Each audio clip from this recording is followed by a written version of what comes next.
అందరికీ నమస్కారం.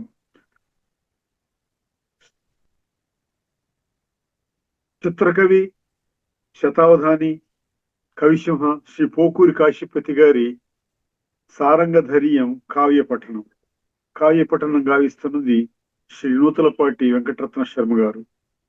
శ్రీ రత్న శర్మ గారికి స్వాగతం. నమస్తే. ప్రభవానంద శ్రీముఖ విభాక్షయ చిత్రవాను విక్రమజయము జయయున్ శుభకృద్భావయకుట ఆ ఈ భగమన గుణముల నిన్న ఏండ్లో ఇక్కడ నాయక వర్ణన జరుగుతోంది. 3 కథల్లో కూడా ఒకే విధంగా నడుస్తోంది. అందుచేత మూడు భావాలు 3 వ్యాఖ్యలు చేయాల్సిన అవసరం లేకుండా ఒకే విధంగా చెప్పుకుంటూ వెళ్తున్నాడు. సరే, చిత్రకవిత్వాన్ని చెప్పుకుంటున్నాం. వర్ణన అంతా కూడా చిత్రకవిత్వమే నడుస్తోంది. పైకి ఒక రకంగా పదం కనిపిస్తోంది, లోపల ఇంకొక రకంగా భావం కనిపిస్తోంది. వాళ్ళు కూడా అలాంటి పద్యాలే వస్తున్నాయి. ప్రభవానంద శ్రీముఖ విభవాక్షయ చిత్రభాను విక్రమజయయున్ శుభకృద్భావయగుట ఆయి భగమన గుణముల నిన్న ఏండ్లో. ఆ నాయక యొక్క శుభ గుణాలు ఇన్ని అని చెప్పడానికి సంవత్సరాలు పడుతుంది అంటున్నాడు. ఆ ఇభగమన అంటే గజగమన,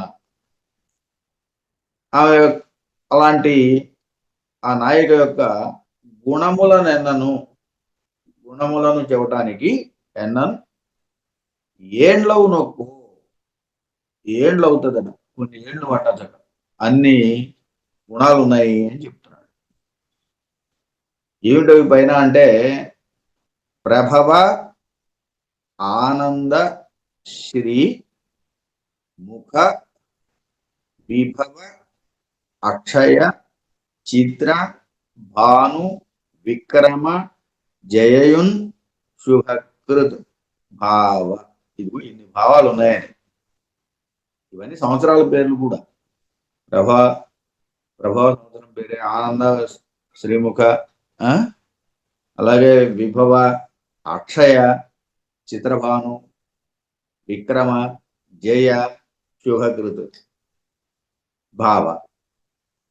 ఇవన్నీ కూడా సంవత్సరాల పేర్లు. అందువల్లే చివరిలో ఏండ్లో నొక్కో అన్నట్టు, సంవత్సరాలు పడుతుంది. కానీ స్వభావార్థంలోకి వచ్చిన తర్వాత ప్రభవ అంటే జనించినట్టి, ఆనంద శ్రీ సంతోష సంపద, ముఖ మొదలైనటువంటి విభవ వైభవములందు, అక్షయ నాశనం లేనిది, సంపదలందు నాశనం లేనిది అంటే చాలా సంపదలు కలిగినది అని. సంతోష సంపద మొదలైనవన్నీ కూడా వైభవంగా ఉన్నాయి, వాటికి నాశనం లేదు అని. చిత్ర ఆశ్చర్యకరమైనటువంటి భాను అంటే కాంతి, విక్రమ పరాక్రమము, జయ అంటే జయము, ఇవి కలిగినది కూడా. అంటే గొప్ప కాంతి, అలాగే పరాక్రమము, జయము కలిగినది. శుభకృదు శుభాలను కలిగించేది, శుభాలను కలుగజేయు భావ హృదయం కలిగినది అని, మనసు కలిగినది. ఇది ఈ 3 లక్షణాలు, ఈ 3 గుణాలు చెప్పాడు ఆయన. ఒకటి, ఎప్పుడూ నశించని ఆనంద సంపద కలిగింది అన్నది. నశించని ఆనంద సంపద కలిగినది అనేది మొదటిది. రెండవది, గొప్ప చిత్రమైనటువంటి కాంతి, పరాక్రమము, జయము కలిగినది అన్నది. 3 మంగళములు కలుగజేయు మనసు కలిగినది అన్నది. ఇదిగో ఇలా 3 గుణాలు చెప్పాడు. ఇలాంటి గుణాలు చాలా ఉన్నాయని, ఇవన్నీ కూడా లెక్కించడానికి ఏండ్లు పడుతుంది అని చెప్తున్నాడు. అందుకే సంవత్సరాలన్నీ ఈ గుణాలను చెప్పడానికి సంవత్సరాలు పడుతుంది కాబట్టి ఆయన సంవత్సరాలన్నింటినీ కూడా అక్కడ స్ఫురించేటట్టుగా ఈ పదాలన్నీ ప్రభవ గాని, ఆనంద గాని, శ్రీముఖ, విభవ, అక్షయ, చిత్ర, భాను, చిత్రభాను, స్వభాను ఇలా ఉంటాయి కదా. విక్రమ, జయ, శుభకృతు, భావ, యవ ఇలా మొత్తం ఈ చెప్పిన పదాలన్నీ కూడా సంవత్సరాలకు సంబంధించిన పదాలే. మన 60 సంవత్సరాల్లో అవన్నీ ఉన్నాయి. ఆ పదాలనే ఇక్కడ వాడాడు. ఆ రకంగా ఆయన వాటిని స్ఫురింపజేస్తున్నాడు. ఆమె యొక్క గుణాలని చెప్పడానికి సంవత్సరాలు పడుతుందంటూ ఆ సంవత్సరాలన్నింటినీ కూడా మనకి ఇక్కడ స్ఫురింపజేశాడు. అది ఇందులో ఉన్న విశేషం. ఆదిశేషాహి వేణి సోమాననయును. ఆదిశేషాహి వేణి సోమాననయును మంగళాకార బుధనుత మాన్యచరిత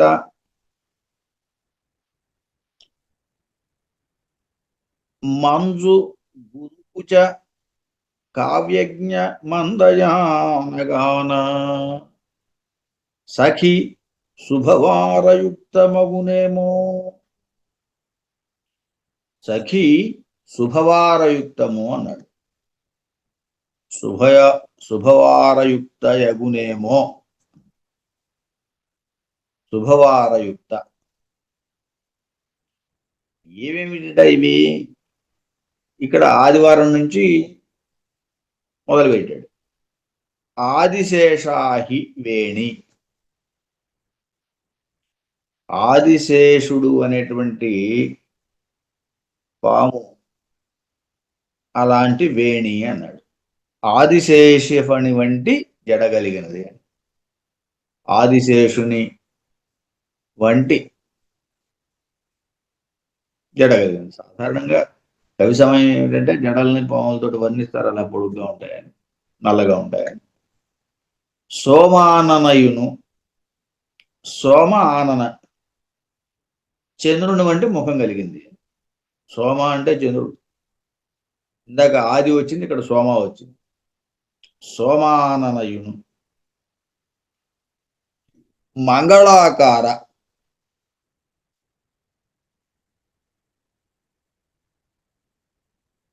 మంగళాకారము అంటే శుభకరమైన ఆకారం కలిగింది, చక్కని ఆకారం కలిగింది. మంగళ వారం కూడా. బుధనుత పండితుల చేత కొనియాడబడుతున్నది అని. కొనియాడబడు మాన్య చరిత, గొప్ప చరిత కలిగింది అని. పండితుల చేత కొనియాడబడు మాన్యమైన చరిత కలిగినది అని. ఇది బుధ. ఇక్కడ బుధవారం వచ్చినట్టు. బుధులు అంటే పండితులు అని అర్థం. స్వభావార్థం ఒకటి ఉంటుంది కాబట్టి పండితుల చేత కొని ఆడబడు మాన్య చరిత, పూజ చరిత కలిగినది. మంజు గురు పూజ, మనోహరమైనటువంటి గురు పూజ, గొప్ప స్తనములు కలిగినది. గురువు అంటే సాధారణంగా పెద్ద అని చూద్దాం. గురు అనేది వారం కూడా. గురు పూజములు కలిగినది. కావ్యజ్ఞ, కావ్యములు ఎరుగునది, తెలుసుకున్నది అంటే చదువుకున్నది. కావ్యజ్ఞ ఎరిగినది. కావ్యములను తెలుసుకున్నది అని స్వభావార్థం. కానీ కావ్య అంటే శుక్రుడు అని అర్థం. కాబట్టి ఇది శుక్రవారానికి సంబంధించింది కావ్య అనే పదం. రెండింటికి కల్పించేటట్టుగా కావ్య అన్నాడు. కావ్య అంటే అక్కడ శుక్రుడు, అలాగే కావ్యాలు తెలుసుకోవటం కూడా కావ్యజ్ఞ అన్నప్పుడు. కావ్య అనే పదం అందుకు వాడాడు. మందయాన, మందయాన అంటే నెమ్మదిగా నడుస్తుంది అని సహజంగానే స్త్రీల వర్ణంలో ఇలా ఉంటుంది, మందయాన అని, నెమ్మదిగా నడుస్తారు. ఈ మంద అనే పదానికి ఇక్కడ శని అనే అర్థం. మందుడు, మందుడు శని మందగమనం కలిగినటువంటి వాడు. గ్రహాలన్నింటిలో కూడా శని చాలా నెమ్మదిగా నడుస్తాడు. ఆయనకు ఒక్కొక్క రాశికి 2.5 సంవత్సరాలు పడుతుంది, 12 రాశులకి 30 సంవత్సరాలు పడుతుంది. ఒకసారి ఆయన భజక్రాన్ని గిర్రం తిరిగి రావడానికి 30 ఏళ్ళు పడుతుంది. అంత మందయానం. మిగతా వాటన్నిటికీ ఈ పరిస్థితి లేదు. మిగతా అన్ని చాలా వేగంగా నడుస్తుంటాయి.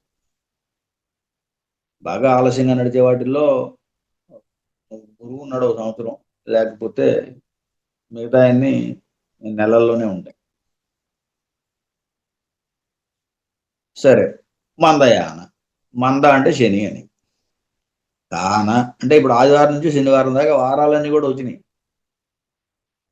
సఖి కాబట్టి ఈ చెలియ శుభవారయుక్త యగునేమో, శుభమైన వారములతో కూడుకున్నదగుతుందేమో అని విశేషార్థాన్ని ఆయన చెప్పాడు. వారాలన్నీ వచ్చేటట్టుగా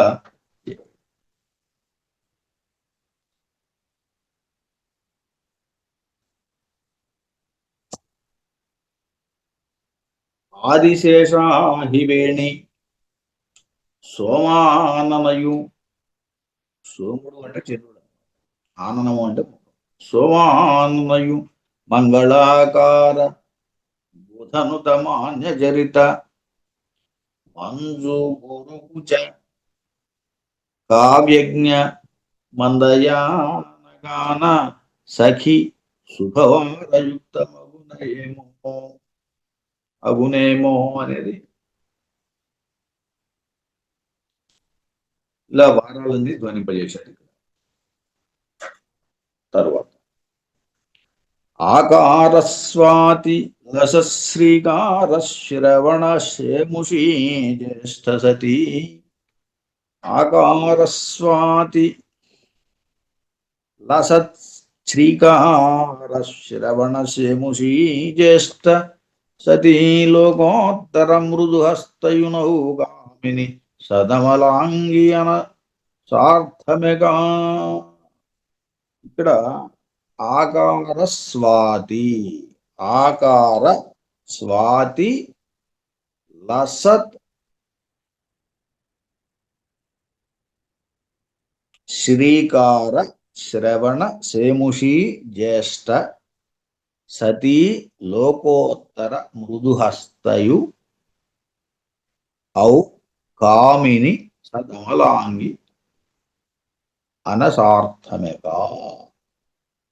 సదమలాంగి, సత్ అమలాంగి, సత్ అంటే నక్షత్రం అనే అర్థం కూడా.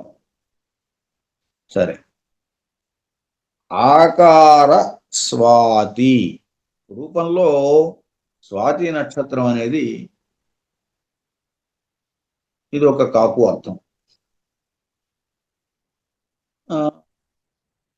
స్వభావార్థంలో సంజ్ఞాదేవి, సత్యాదేవి అని అర్థం అన్నాడు ఈయన. సంజ్ఞాదేవి అని స్వభావార్థం చెప్పాడు.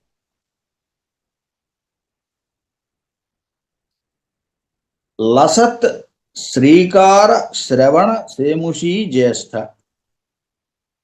ఇక్కడ అన్ని నక్షత్రాలు వస్తున్నాయి, పైన స్వాతి వచ్చింది, ఆకార స్వాతి అన్నాడు.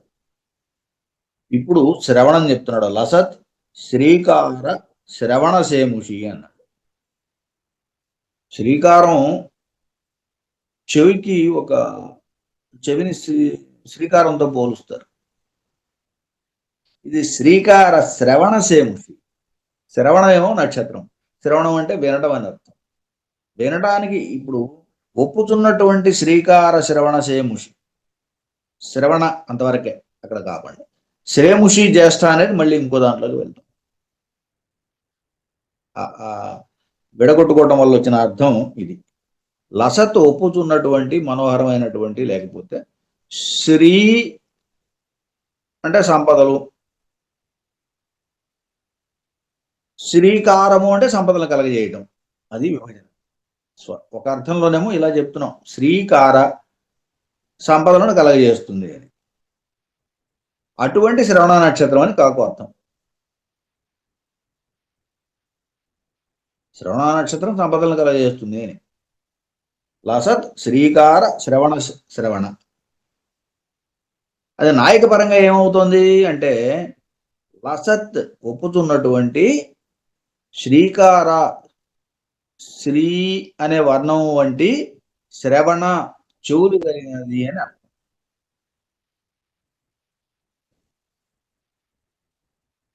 అలాగే సేముషి జ్యేష్ఠ అన్నప్పుడు కూడా జ్యేష్ఠ నక్షత్రము బుద్ధిలో గొప్పగా చెప్పేటువంటి నక్షత్రం జ్యేష్ఠ నక్షత్రం అని. సేముషి జ్యేష్ఠ ఇది కాకు అర్థం. ఇక్కడ నాయక పరంగా ఏం చెప్పాలి? సేముషిలో జ్యేష్ఠ అంటే శ్రేష్ఠురాలు అని, బుద్ధిలో గొప్ప గొప్ప శ్రేష్టమైన బుద్ధి కలిగింది అని. సతీ లోకోత్తర మృదు హస్తయు. ఇక్కడ హస్త నక్షత్రాన్ని ప్రస్తావన చేశాడు. మళ్ళీ అక్కడ స్వాతి, 2 శ్రవణ, 3 జ్యేష్ఠ, 4 హస్త నక్షత్రంలో. ఇక్కడ ఏం చెబుతున్నాడు? ఈ సతీలోక ఉత్తర, సతీలోకంలో ఉత్తర నక్షత్రం శ్రేష్ఠ. ఇదిగో ఇక్కడ ఉత్తర అనేది ఉత్తమము, ఉత్తర ఇలాంటివన్నీ కూడా శ్రేష్ఠవాచకాలు. మళ్ళీ సతీ లోకోత్తర, ఇక్కడ లోకోత్తరం అయింది అని చెప్పడానికి. సతీ లోకంలో ఉత్తరా నక్షత్రం అనేది ఒక కాకు అర్థం. స్వభావార్థంలోకి వచ్చేసరికి సతీలోకంలో ఉత్తమమైంది అని స్వభావార్థం. 2 అర్థాలు అలా నడుస్తూ వస్తున్నాయి. మృదు హస్తయు, మృదు స్వభావము, కోమలమైనది హస్త నక్షత్రం అని చెప్పటం. అలాగే ఈ నాయక కూడా మృదు హస్త అని చెప్పటం. మృదువైనటువంటి కరములు కలిగినది, చేతులు కలిగినది. ఇట్లా ఒక్కొక్క దానికి 2 అర్థాలు వచ్చినాయి మనకు అర్థం చేసుకోవడానికి. ఒకటి కాకు అర్థం వచ్చింది, ఒకటి స్వభావార్థం వచ్చింది. ఇది 2 మనం ఈ పద్యంలో చూస్తున్నాం. అదేవిధంగా ఒక 4-5 నక్షత్రాలను కూడా ఇక్కడ ప్రస్తావన చేశాడు. నక్షత్రాలు కూడా దీంట్లో మిళితమై ఉన్నాయి. ఆకార స్వాతి అన్నప్పుడు కాకు అర్థంలో ఏం చెప్పుకున్నాం? రూపంలో స్వాతి నక్షత్రం అని. నాయక పరంగా ఏం చెబుతున్నాం? సంజ్ఞాదేవి అని చెప్పాడు ఆయన. అంటే ఆమె యొక్క పేరు అని, ఆకారం అలాంటిది అని.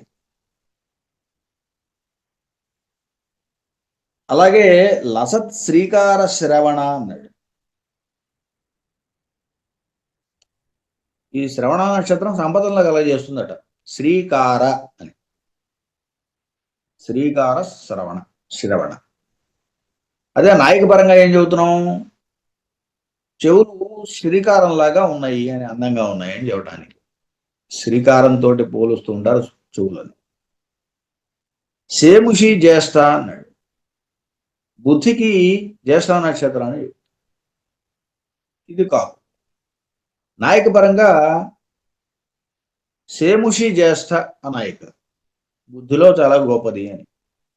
శ్రేష్ఠతావాచకమే జ్యేష్ఠ కూడా. శ్రేష్ఠురాలు అని చెప్పటం.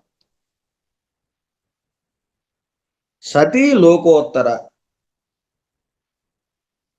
ఈ ఉత్తరా నక్షత్రం సతీలోకంలో ఉత్తర అని. ఉత్తరా నక్షత్రానికి అది కాకు. ఇది సతీ నక్షత్రం, స్త్రీ నక్షత్రం అని చెప్పడానికి.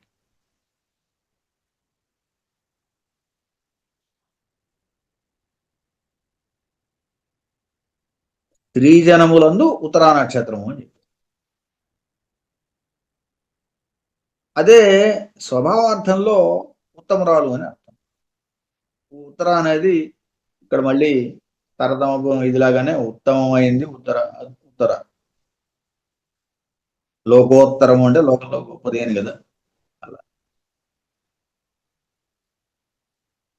మృదుహస్త, కోమలమైన నక్షత్రం హస్త అని.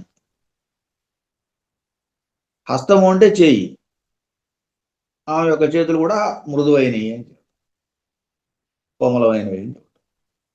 ఇలా కామిని సదమలాంగి అనసార్థమేక. ఇది ముగింపు. ఏమిటి ఈ నాయక? సదమలాంగి.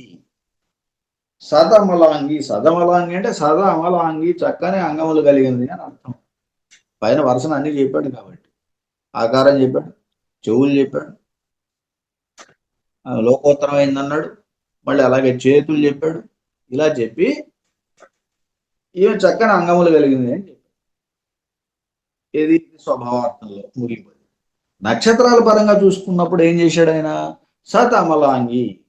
సత్ అంటే నక్షత్రములు, అమల అంటే నిర్మలమైన అని, అంగి అంటే శరీరములు కలిగింది. నక్షత్రాలలాగా నిర్మలమైనటువంటి, కాంతివంతమైనటువంటి అంగములు కలిగింది చెప్పదలుచుకున్నాడు. ఇలా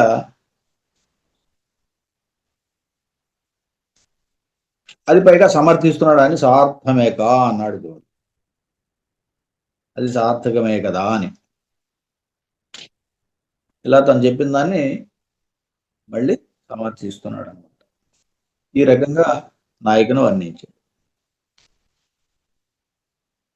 మకర జంఘ సింహమధ్య కుంభస్థని కటకభూషిత కరకమల మీననయన చాపభ్రూ ద్వితయయు సాక్షాత్ కన్యయగుట రమ్యరాశి అనరదాని. ఇక్కడ ఏం చెబుతున్నాడంటే రాసులన్నింటినీ ఒక్కసారి ప్రస్తావన చేశాడు.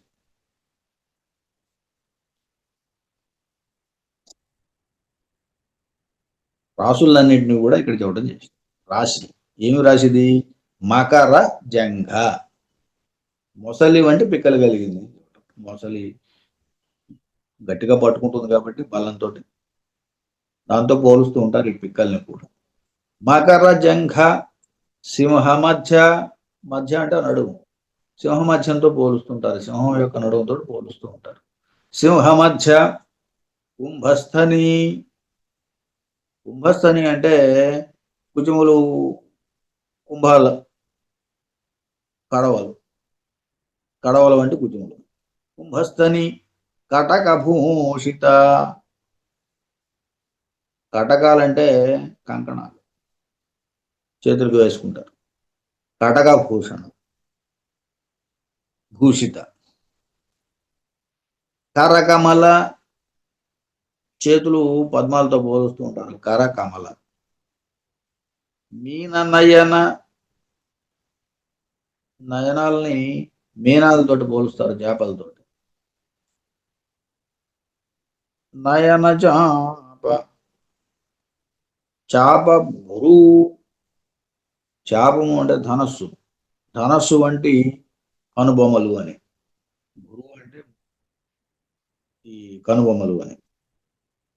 సాధారణంగా ఈ యొక్క కవి సంప్రదాయం కనుబొమ్మల్ని, దాని ఆకారాన్ని ధనస్సులాగా ఉంటుంది. చాపభ్రూ ద్వితయయు. ఇవన్నీ పైగా అది ద్వితయ, జంట కూడా, కనుబొమ్మల జంట. సాక్షాత్ కన్యయగుట, ప్రత్యక్షం అవుతున్నటువంటి కన్యా, కన్యా రాశి. అగుట రమ్యరాశి అన్నరే దాని.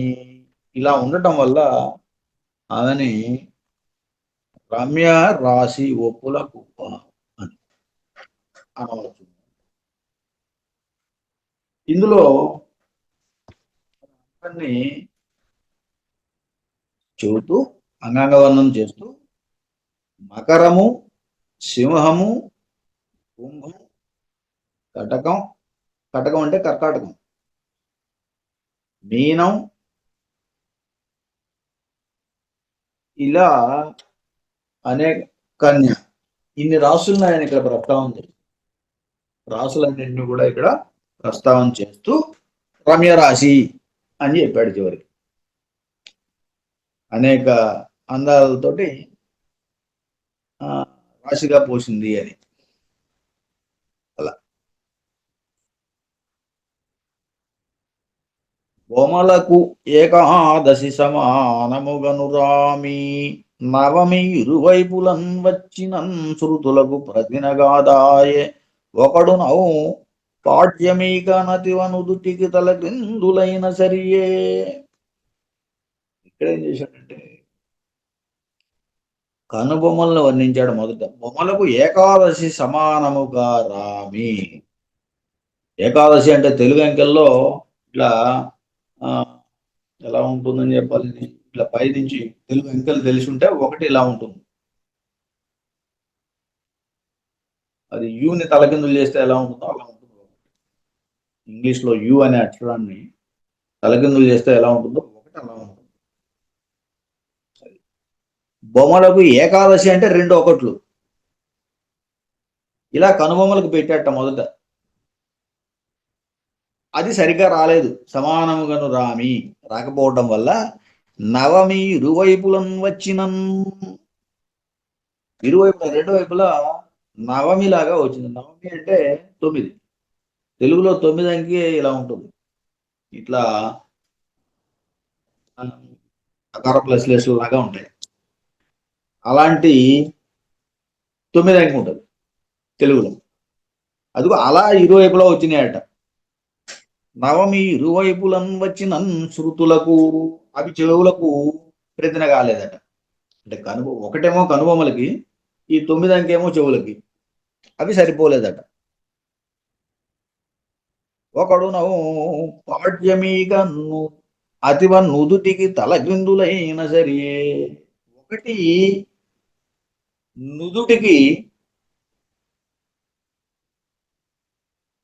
నుదుటితో పోలుస్తున్నాడు ఒకటిని. ఎత్తిన కాదా ఆయన ఒకడునవు పాడ్యమీక, పాడ్యం అంటే ఒకటి, ఒకడునవు పాడ్యమిగాక, ఇక అతివ నుదుటికి తలక్రిందులైన సరియే. నుదురు ఎలా ఉంటుంది? ఒకటి స్వరూపంతో నుదుటికి పోలిక. అది తలకిందులైనప్పటికీ సమానం కాదట. 11వ సంఖ్యనేమో కనుబొమ్మలకు చెప్పాడు, 9వ సంఖ్యనేమో చెవులకు చెప్పాడు. నుదుటికి పాడ్యం అని ఎందుకు చెబుతున్నాడంటే బాలచంద్రుడితో పోల్చాడు. బాలచంద్ర రేఖాకృతి, అందుకోసం ఒకటి చెప్పాడు. బాలచంద్రుడికి ఎలా అయితే నుదుటితో పోలుస్తుంటారు బాలచంద్ర రేఖని, దానివల్ల ఈ ఒకటిని ఉపమానంగా తీసుకున్నాడు. అది కూడా పోలటం లేదు అని చెబుతున్నాడు. అంతకన్నా బాగుంది అని చెప్పడం ఈ నాయిక. ఇలా చిత్రమైన కవిత్వాన్ని మనం ఇంకా ముందు కొనసాగిస్తూ ఈరోజు స్వస్తి.